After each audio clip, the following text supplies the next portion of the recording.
पर नंगे आसमान के थले बिठांदा फिर हाँ जिन्ने कदी ये गवारा नहीं कीता कि मेरा बेटा कितनी जगह से कहेगा लेटेगा ते बुखार न चढ़ जाए, एक तकलीफ न हो जाए।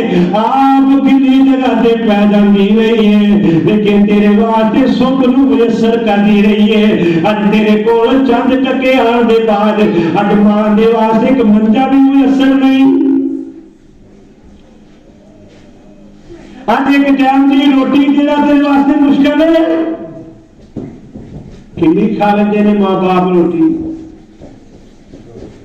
मैं ऐसी मिसाल देखिया ने, आसमान फटिया क्यों नहीं, जमीन सक क्यों नहीं हो। अपनी वडेरी मां वास्ते कख नहीं, यार बेलियां ऐसियां करंदा फिरदा जालम।